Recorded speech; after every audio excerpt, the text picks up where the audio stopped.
Hello friends, कैसे हैं आप सभी। उम्मीद है आप सभी अच्छे होंगे। जैसा कि आपको पता है कि हरियाणा में जो भी पक्की भर्तियां होती हैं वो HSSC के द्वारा और HPSC के द्वारा करवाई जाती है। इसी तरह से जो कच्ची भर्तियां होती हैं वो HKRN के द्वारा करवाई जाती हैं।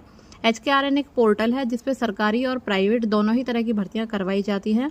अच्छी बात इसकी ये है कि इसमें सैलरी अच्छी मिलती है और इसका जो सिलेक्शन प्रोसेस है वो बिना किसी टेस्ट के है और बिना किसी इंटरव्यू के होता है। तो इस बार भी इसमें 10 तरह के नए पदों पर वैकेंसी आई है, जैसे accountant, assistant general manager accounts, junior project assistant, legal assistant, primary teacher, programmer, shift attendant, supervisor IT, technical assistant, laboratory assistant. इन पदों पर ये वैकेंसी आई है। आप HKRN पोर्टल से इन पोस्ट के लिए क्वालिफिकेशन और जॉब लोकेशन देख सकते हैं। जैसे असिस्टेंट की अगर बात करें तो इसके लिए आपके पास BCom होनी चाहिए और एक्सपीरियंस होना चाहिए। जॉब लोकेशन आपकी रहेगी अंबाला, चंडीगढ़, गुरुग्राम, पंचकुला और रोहतक। इसी तरह से असिस्टेंट अकाउंटेंट के लिए आपके पास BA या BCom होनी चाहिए और 2 साल का एक्सपीरियंस आपके पास होना चाहिए। जॉब लोकेशन आपकी रहेगी भिवानी, फरीदाबाद।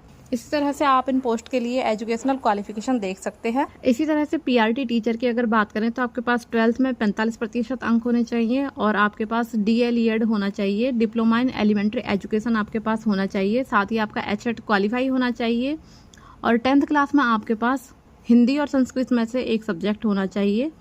जॉब लोकेशन आपकी नूह रहेगी। इसी तरह से आप चेक कर सकते हैं और अगर आपकी एजुकेशनल क्वालिफिकेशन इन पोस्ट से मैच होती है तो आप अप्लाई कर सकते हैं।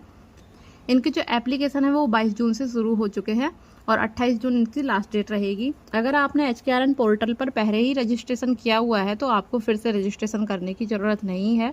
आप सिंपली लॉगिन करने के बाद इन पोस्ट के लिए अप्लाई कर सकते हैं। और यदि आपने रजिस्ट्रेशन नहीं किया हुआ है तो पहले आपको रजिस्ट्रेशन करना होगा, उसके बाद ही आप इनके लिए अप्लाई कर पाओगे। HKRN में जो सिलेक्शन होता है वो आपके एक्सपीरियंस के बेस पर, आपके एजुकेशनल क्वालिफिकेशन के बेस पर और सोशल इकोनॉमी के बेस पर होता है। जैसे अगर आपकी फैमिली ID में आपकी इनकम 80,000 तक है तो आपको 40 नंबर मिलेंगे। अगर 2 लाख इनकम है तो आपको 30 नंबर मिलेंगे। अगर 3 लाख तक इनकम है तो आपको 20 नंबर मिलेंगे और 4 लाख तक इनकम है तो आपको 10 नंबर दिए जाएंगे। अगर आपने कोई स्पेशल कोर्स किया हुआ है जैसे ITI वगैरह तो उसके आपको 20 नंबर दिए जाएंगे। अगर आपका सेट क्वालिफाई है ग्रुप D या ग्रुप C का तो उसके आपको 10 नंबर दिए जाएंगे। अगर आप विडो है या ऑर्फन है तो उसके आपको 5 नंबर दिए जाएंगे और अगर आप जॉब लोकेशन होम डिस्ट्रिक्ट ही सिलेक्ट करते हैं तो उसके भी आपको 5 नंबर दिए जाएंगे। इस तरह से आपकी मेरिट बनाई जाएगी और उसके बेसिस पर ही आपका सिलेक्शन होगा। तो अगर आपकी एजुकेशनल क्वालिफिकेशन इन पोस्ट के साथ मैच होती हैं तो आप इनके लिए अप्लाई कर सकते हैं।